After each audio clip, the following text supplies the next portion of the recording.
most of you have been on a group call before, so this is not going to be anything new to you all. But we're going to start off with wins where you're able to share what good is happening in the business, whether it's you closed a new deal, you implemented a write-up policy, you perfected your pricing on a job, got new insurance, new software, what's going on in the business, what have you been working on, what's going well, or maybe something that you learned this week, that might be good to share with everybody else. Tim Revin always says, what does he always say, Bryce? We're always smarter together, or something. I don't know. I Something don't about know. sharing the wealth. It's always good to share the wealth. Yeah. So if you have a win, we'd love for you to unmute and share it. And then right after we get done with wins, we're going to go straight into questions. What issues you're having, what things you're running into in the business, or advice you're needing, or recommendations. This is the most powerful hour of the week because you don't just get advice from a coach, but you get advice from people who are in the trenches with you, who are actively doing what you're doing. So just start thinking, what good things are, what do I share, and then what questions do I have today? What do I want to get out of this call? So I'll stop talking and I'll open up the floor to you guys to kind of share what wins, what good is happening. Jordan, love it. Hey, sorry, I had kind of a weird morning. I was up at like 5, got some work done, but didn't eat breakfast. So I took a break before the call to make breakfast. So I'm sitting eating breakfast. So I figured Hey, see that. get it in when you can. Yeah. So after 3 long, grueling weeks, finally have our CRM switched over to House Call Pro. And we're able to pretty much fully implement the sales process that me and Travis have been working on for since February. So I'm really excited about that. It's making things so much more smoothly already. We're able to keep everything much more clean. I think we're losing less leads just due to better follow-up and sales process. So yeah, there's a lot to unpack there, but I'm really excited about that. And I'm really glad it's finally done. It was a lot of work to switch over. Had no idea how much it would take. I've been living and breathing it for 3 weeks, early morning and late evening, and on and off throughout the day. So that's awesome, Jordan. I know I see one client, Matt Pierce, who's on this call, who's in the middle of implementing House Call Pro. And I think he's very eager to be able to say what you just said, which is that you're done implementing it and it's running. Because implementing any software, as coaches, we always prepare people. This will be a bear. There will be times that you want to quit, that you want it's got to stick with it. My wife it'll be worth it. My wife was talking about it at the dinner table yesterday. She's like, I'm ready for you to be done. Yeah. I was like, yep, I don't blame you. Me too. Yes. Well, thank you so much for sharing, Jordan. We're excited to hear what other wins are going to come along with, getting House Call Pro running with all of the crews and all of that. What else is happening, guys? What good is going on?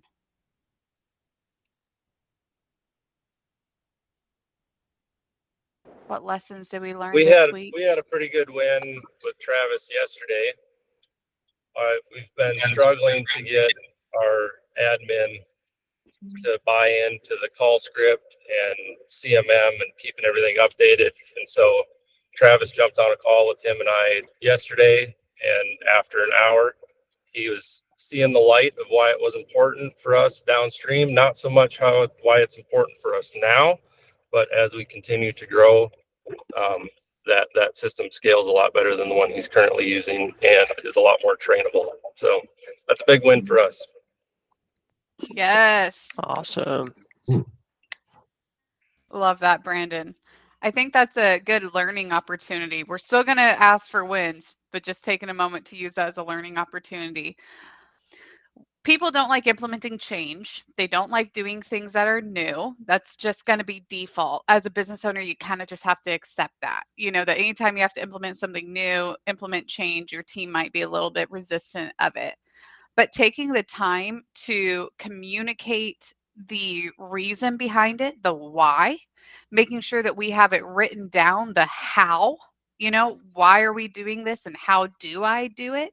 Because if you explain something, people aren't doing it, it's either because they don't think that there's a reason why, they just think that it's pointless, or they don't know how. It's either one of those two things, or they're negligent. And then we can talk about hiring and firing. Because if you've done those two things, if you communicate the value of it and the why, and you give them the tools they need to succeed to implement it, then it's just a matter of holding people accountable, because it takes a little bit to implement new change and to get into a new habit. So no, you're going to have to remind. And so, Brandon, I think that's good encouragement for everybody. If you're having a hard time getting your team to do something, let's take a step back and analyze. Have we explained why? Have we given them the tools they need to succeed? Have we held them accountable and nudged them?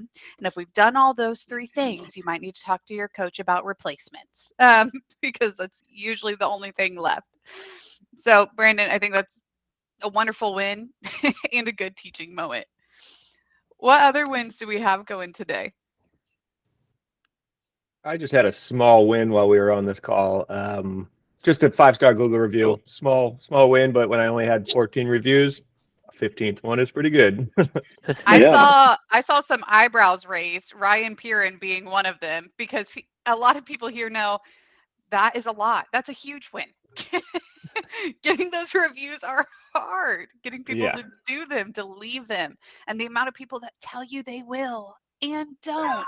It's like, Uncle Larry, you raised me and you're not going to leave me a review? You keep telling me, like, what the hell, So that's a big win, and we're glad that you shared it. What other wins are happening today, guys? We've started implementing on the working with Nicole, working on that schedule, or working on the estimates. I'm actually surprised of how many estimates we have out there in the last probably week and a half. And the contact that they've been making, I kind of went over all this early last week of how we're going to start doing this, getting the estimates in within 72 hours and delivering them.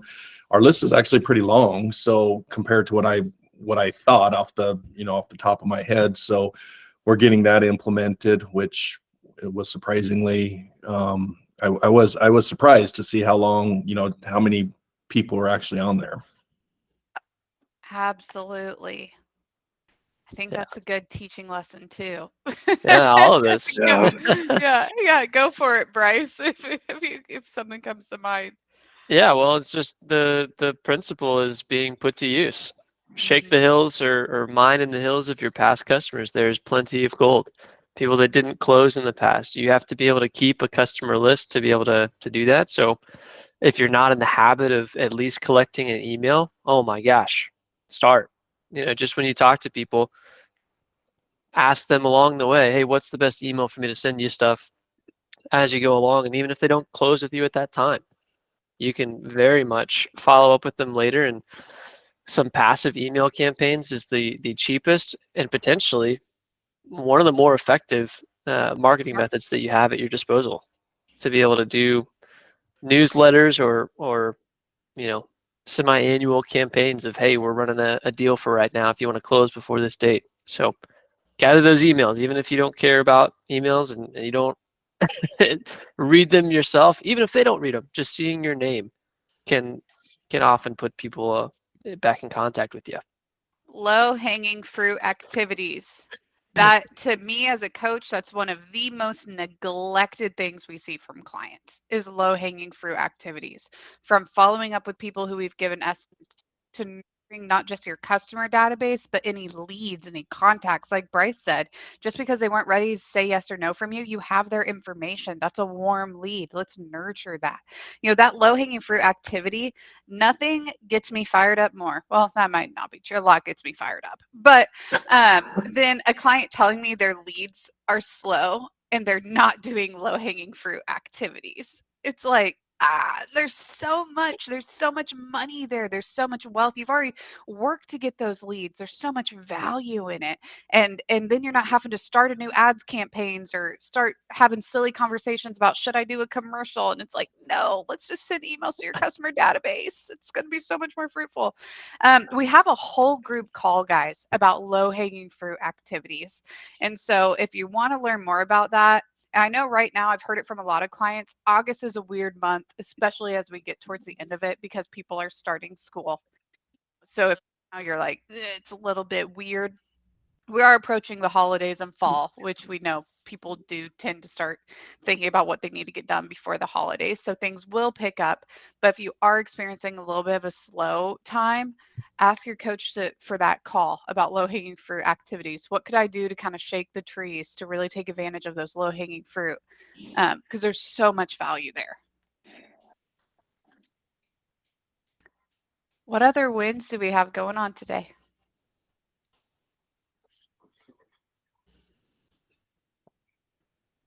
Jordan.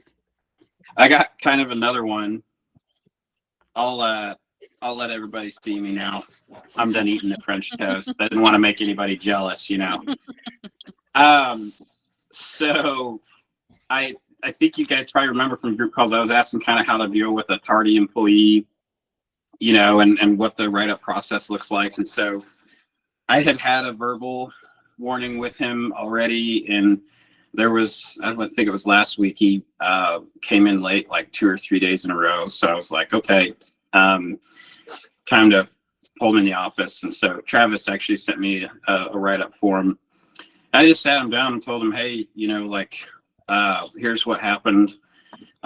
Here's why we're counting on you. You know, it's not just me throwing a random time out there because that's what I want you to do. I was like, I'm coordinating with customers, utilities, all kinds of things. And so plus your coworkers are counting on you too, if you're going to be there. So like, this is kind of multi-level. I even told him in advance, hey, we're going to do the hug, kick, hug. I'm going to tell you a few things I really appreciate about you. And I said, we're going to get to kicking in a minute and it's going to hurt. I was like, kicking today is going to hurt pretty good. So anyway, I got to the point where I had him fill in why he was late. And, you know, he gave me some reasons, which, you know, he does have a lot going on. I'll give him that. But I just kind of told him, hey, you know, this predates you sharing these things with me. Like, this has been an issue that's kind of been ongoing. So I said, this might be making it worse, but it's just an indicator of a problem you already have. And so I said, you know, I want you to fill in the reason why. And he was like, man, this sucks. I was like, it does. And so instead of writing an excuse, he ended up just going, no excuse.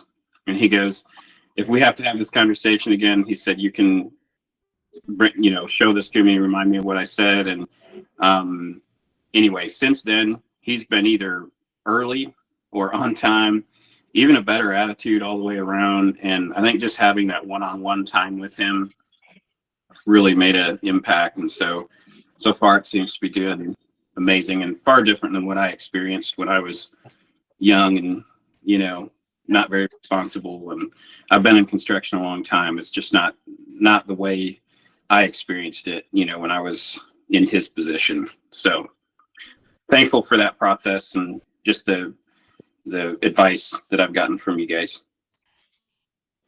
Awesome. That's awesome, Jordan. Well done, man. I love the reaction or the follow or sorry, yes, what followed is that you said even in general his kind of attitude has been better.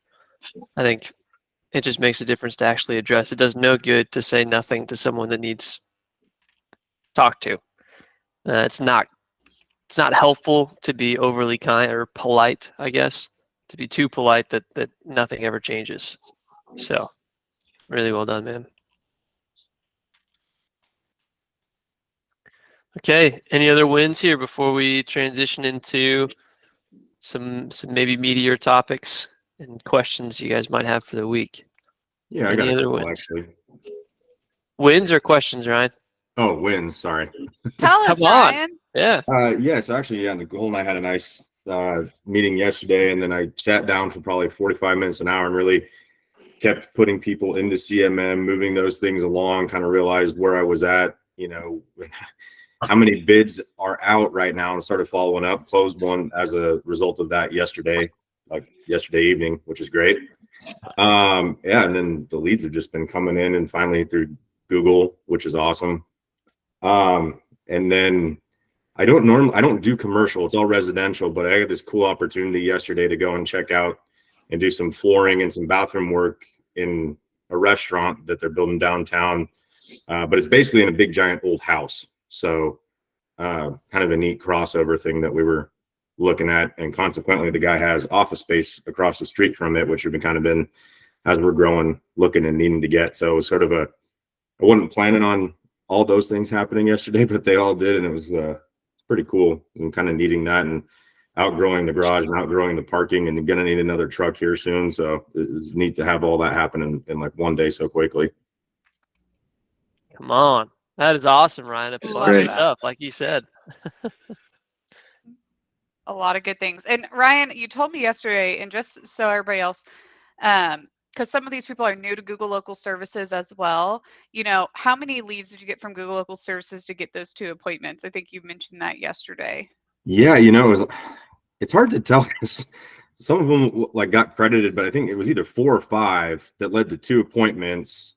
One I've now closed, and the other one they're literally just waiting on their insurance company to tell them, you have the money, we're going to sign with you. That's phenomenal. And compared to Angie's, I think Yeah. And I mean, hey, Angie's been my bread and butter before we started here. Yeah. But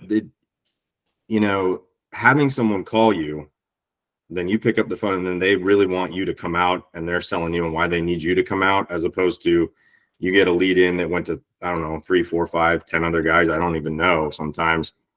And then me hounding them for an appointment, it's just a lot better experience. Not only that, Angie's leads for me in my area are anywhere from 150 to 200, and the Google ones are $100, and they're better quality. So, just as a finally able to get all the things that Google needed us to get, which was a really frustrating process, but got there.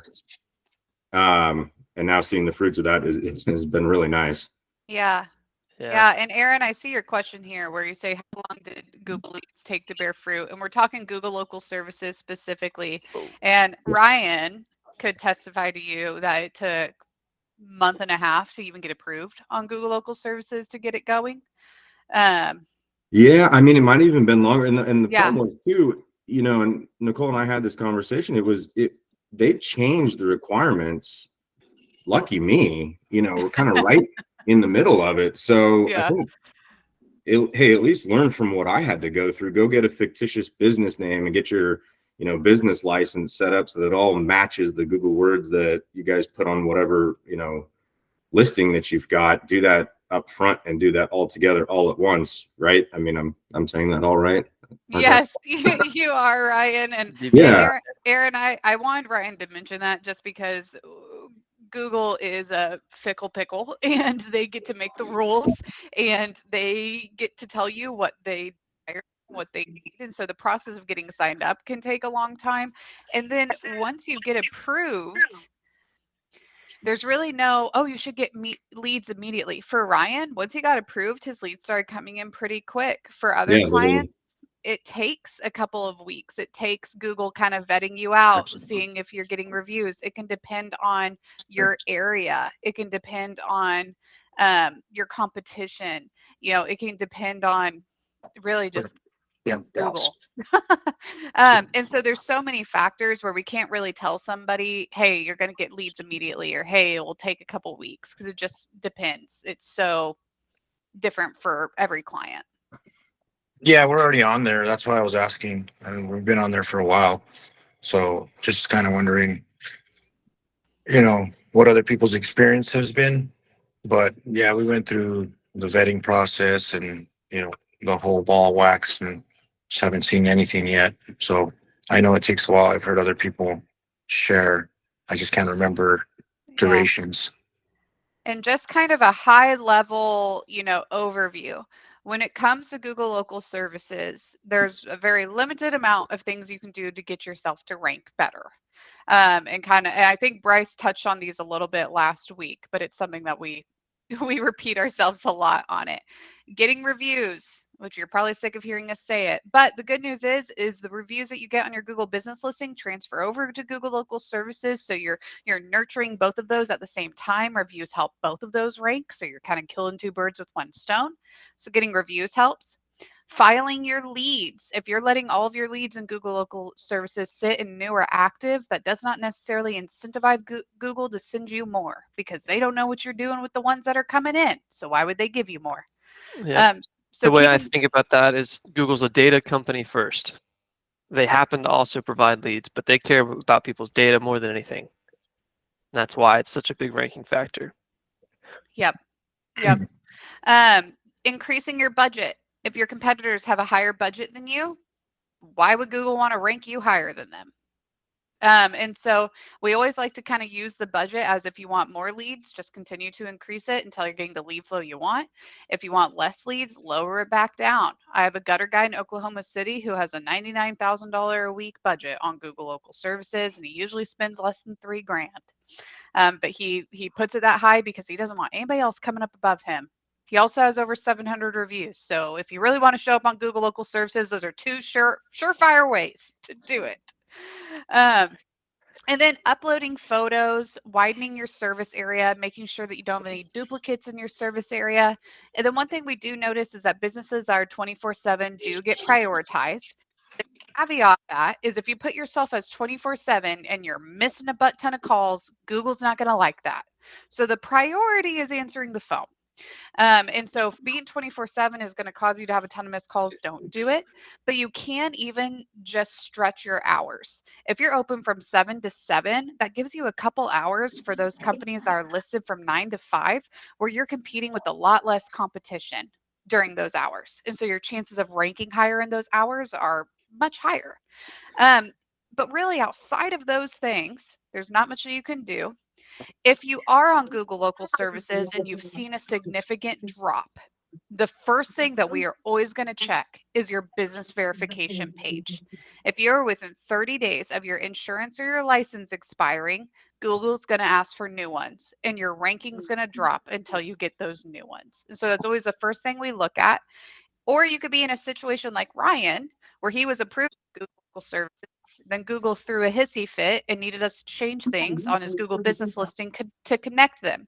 The only way we figured that out was looking at his business verification. And so always look at that first. If you're seeing your ranking drop, make sure everything's 100% there. And then those other things we talked about are the other contributing factors to getting your listing to rank. Yeah, we've done those. So that's what I was asking. Cool. Yep. Yeah, one last thing that I'll add to, because it's worth noting. Google had been sending out some emails about it, and it's now kind of officially taken root. And where you could just dispute leads before, now they want us to rank leads. And so it seems to be for now, and this is new to us as well, it seems to be for now that if you just rank those leads coming in very low, it gives you the same dispute options that you had before to say why you're ranking it so low. And then they'll do what they did before, which is to listen back to that call and determine whether or not to give you credit. So if you notice that change where it says, a blue button that says rate this lead, where it used to have those 3 dots, follow through the same process you did before with disputing leads. So cool. Alrighty, folks. Well, let's get into some questions here this morning. What brought you here? What are you looking to gain? What is itching the back of your brain? What questions do we have this morning?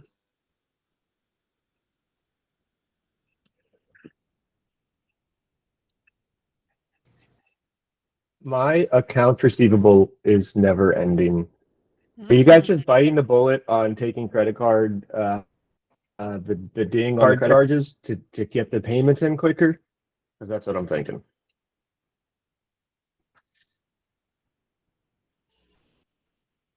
I'm waiting for client feedback, but I see Travis and Bryce and I are all itching. Ready. So we just, with working with Nicole, we actually just changed ours to where we will charge that fee back to the customers.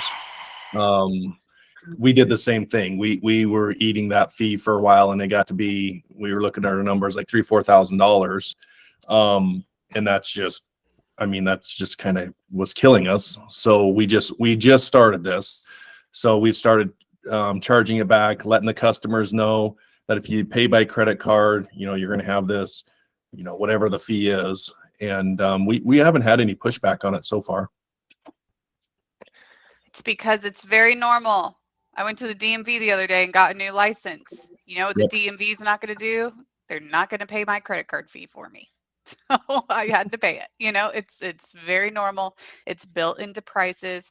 And the way that you can get away with it with people not complaining, just by setting expectations before you start the job. Here's the way we collect payments. If you're going to use a credit card, we can absolutely accept it. There is going to be a 3% fee. That does not go to us. That is the fee for using the credit card. If you want to avoid it, here's the other ways you can pay. Yep. Now, Michael, do you, outside of that, is there like a bigger collections problem, like where we have people not paying us, or we just have a hard time, like, you know? It's just me. I have problem getting them out, so then I'll get them out in bulk, and then I have problems calling them to collect them.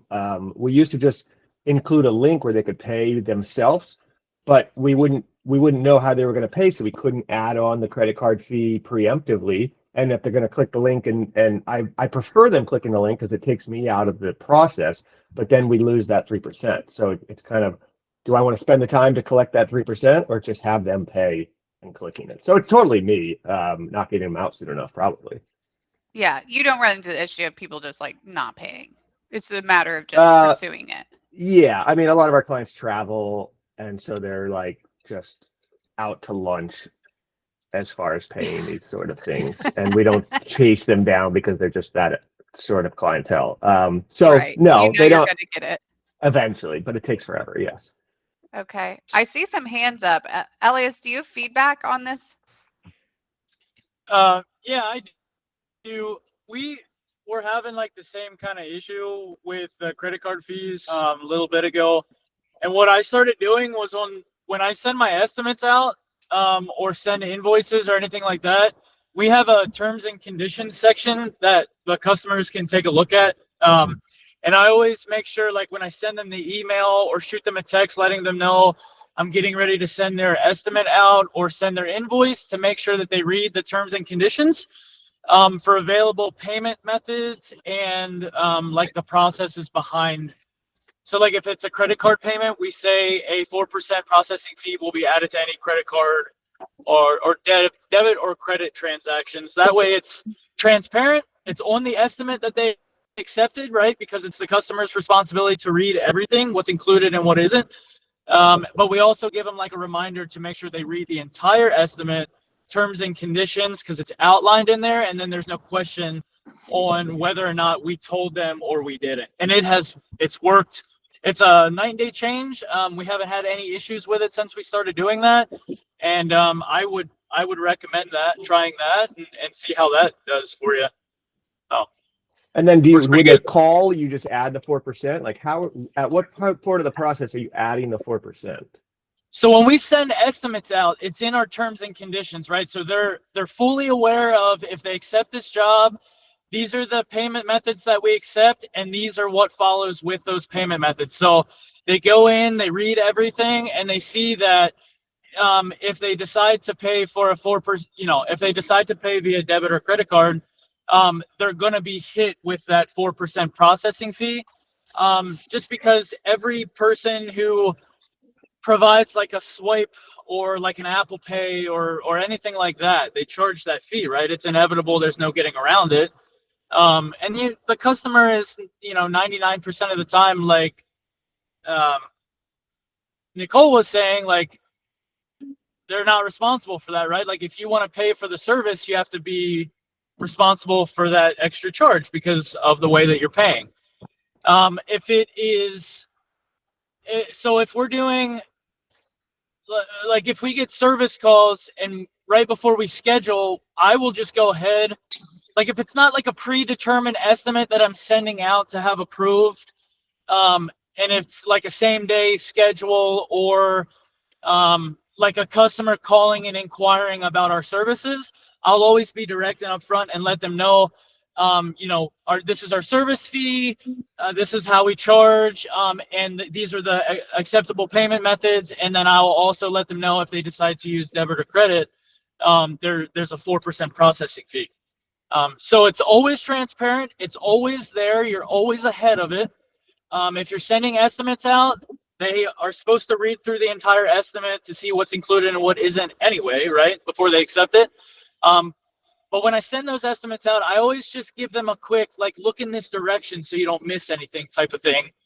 And I've never had any issues with it before. So it's always transparent. They always know ahead of time that fee is going to be included or is going to be That's the key. That's the key, Michael. Yeah. Is going over it with them. Like a lot of our clients have a working agreement or terms and conditions. People will not read it. So the things that are really important, like draw schedules, change order fees, change order process, how you can pay a fee like this, we got to make sure that we go over it with them. And it doesn't need to be like all the fine print. It's just like, hey, here's some things that we want to go over real quick, just so you know how we operate, so that we don't run into issues in the future. It looks like Chris also put in the chat who they use to collect payments, like what processing center. And it looks like it gives them options when they like send them the invoice. And if they select credit card, it automatically adds that fee. That's what I'm looking for. Yeah. And so I would look into that. It's called Thrive with a Y. Okay. Look into that. I'm sure there's a lot of others, but that's the one that Chris uses. Jordan, I've seen your hand up here. So you have some insight. Yeah, I just wanted to add, like, I don't know if you do small jobs or big jobs, but we do both. And so I have a process for both. So for all calls that come in and we set up service calls, before they ever even agree to having us come out, we let them know all of our payment types, the payment methods, how we take them, and we let them know we're cash on demand, which means that, we collect when we're finished. And so they know that before anybody ever even comes to the house on the small stuff. And then on the large projects, they meant, Nicole mentioned the working agreement. We do have a working agreement that lets the customers know that once we complete a portion, we get paid for that before we get to the next portion of the job. Otherwise, we don't start the next portion of the job. And so all of our customers now know all that stuff ahead of time. And I didn't really think about it until you brought this up, because I was having this problem not that long ago and dealing with it. And so now that we've changed that process and we're just very upfront about everything, my receivable stays very small comparatively now. You do get the occasional customer that just takes forever, like it's going to fix most people, but not everyone. And with the people that don't, I love using our QuickBooks ACH, because if we send it to them, we can see if they viewed it. And so what we've done with the difficult people is, if they try to say, oh, I didn't say, well, that's weird because it says here you viewed it 3 times. And so, it gives us a little bit more bargaining power, if you will. And so, and then I've just learned to get firm, like, hey, this is like a month old. Can we get this taken care of today? I used to have a really hard time with doing that, but with those people, I've just learned to be firm and just go, hey man, like this, we'd like to get this closed out. This is work that is completed that, you agreed to have us do. Is this something that you can take care of today? And I was concerned that maybe it might make those people not call us back. I found that not to be true. I have a guy that owns a few Jets Pizzas here in town, and we service here and there. And he was one of them. It was like 3 months old. And I finally said, hey man, you said you'd take care of it. I really need to get this ticket paid. He finally paid it. And then he just called us back again not that long ago. So it's like, you always have to be friendly. So just being upfront, making sure you have the terms and agreements, like Elias said, and then, having methods to manage that, I think made all the difference in the world for us. Yeah. And making sure the money stays ahead of the work, Michael. I'm not sure if that's a problem with you guys, but I would just Absolutely. I make sure that we are, and we really kind of aggressively encourage clients in that direction. Like if it means that we have to turn down a job and replace it with another job in order to have a good draw schedule, then that's what we need to do. We have clients all the time who get really attracted by like large commercial projects, and not saying that those are bad. You can absolutely do those. But if they're going to put you on a net 30 or a net 60 or not give you a deposit, it can absolutely kill your cash flow. And we've seen businesses go bankrupt in those situations, or where at the end of the year, you're supposed to have $400,000 in profit and you have none of that because you're in this cycle of robbing Peter to pay Paul. So whatever we need to do to get out of that cycle has to be done. Don't let attractive revenue, don't let this client not wanting to have this awkward conversation with a customer you've done that for forever. Don't let those things, stop you from implementing a draw schedule, from implementing getting deposits. And those are all things we can put in your working agreement. Kind of like Jordan said, people are normally pretty receptive. And if you lose a commercial client because of it, we can replace it with someone else. I would much rather see a client doing lower revenue and having better cash flow and higher profits, than getting these large commercial jobs and it's just sucking the life out of them in the cash flow. And so that would be the other side of it. And that will make your collections easier. If you already have kind of like a set draw schedule, it's not going to build up so much on you. Got it. Very helpful. Thank you. Yeah. It looks like Bryce put that working agreement in the chat for you guys. He also put the collections process in the chat. So both of those are really good tools.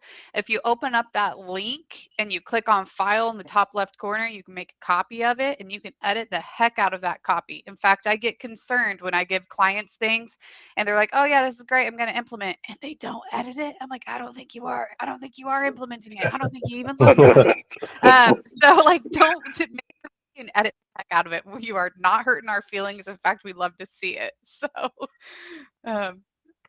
what other questions do we have today, guys? If I could chime in on that, I don't know which types of projects we're working on, but I don't know. I do kitchens and bathrooms, so it's usually a month to 6 weeks on a job. I show up with all my tools. I camp out. We're going through all the trades. I just hand the person the invoice every Friday and say, can I get a check, please? I've never had a problem. I mean, I don't know if that's possible. Everyone's got a different scenario. So they're also do like, install a door or do some tile on a fireplace and just right at the end, can I get this? Can I get a check, please? Here, rate us on Google while you're at it. Smile. I don't know. That works for me. Maybe it's different everywhere, but I wasn't even aware you could have a 90 days without getting paid. That's like, if I'm 2 days without getting paid, I'm like, hey, is everything all right? Ryan, we wish everybody was in the same boat as you, but yeah, I didn't even know it could be a problem. So I'm sorry to hear that. But it's never that's going just to what I be do. for you. Yeah, real simple. And I get a paper check, and maybe if you got commercial clients and they're a big company, I get it. That's a different ball of wax. But my residential clients, it's just like, here you go, thank you. Yeah. Yep. And that's pretty typical. But even with commercial, like with working with contractors, we hear it all the time. Oh, well, that's not going to work for my commercial clients. Oh, well, commercial clients are different. And it's like, is it really though? Like, have you tried running it the way you run residential? Have you talked to them? Have you said, hey, this works really well, like to do it this way? Have you tried to implement the same sales process with residential or with commercial as you do residential? Because a lot of times we see it's kind of a myth. You might get that one commercial guy who's never going to let you present an estimate in person, and all you can do is email him the estimate. But I would say most of the time, they're more than happy to at least get you on the phone and review the estimate, or to come up with a payment plan or look over your working agreement. And so just don't let these kind of like myths or these stigmas around, how commercial clients work. Don't let that stop you from trying to implement the process works for you. And don't get desperate enough that you feel like you have to take a job that is going to kill your cash flow or your profits. We can replace it with something else.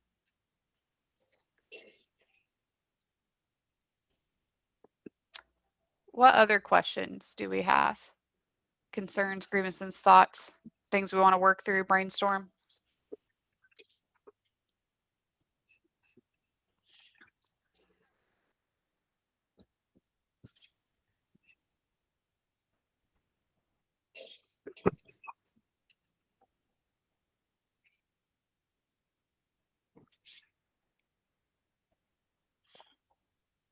Cool. That's okay. If we don't have any more questions this morning, I think the content we were able to cover is really valuable. And we're believers that if a meeting doesn't have to last a full hour, you don't have to make it last a full hour. So if anybody has burning questions that they do want to bring up, shout them out. Otherwise, we would love to give you some extra time. And I know it's a lot of guys kind of difficult to maybe do action items throughout the week. So I'll give this plug for all our coaches here. If you got action items on your agenda or stuff you know you need to take out, use these kind of 15 minutes extra you'll have here to maybe do one or two of those and keep pushing your business forward week after week after week. But we'll go ahead and wrap it the way we love to. So if you can, go ahead and unmute your mic and we'll do a 3, 2, 1 growth and power through to the end of the week here. All right, I see some people unmuting. Sweet, sweet. All right, 3, 2, 1, growth! Bye, guys. See you guys.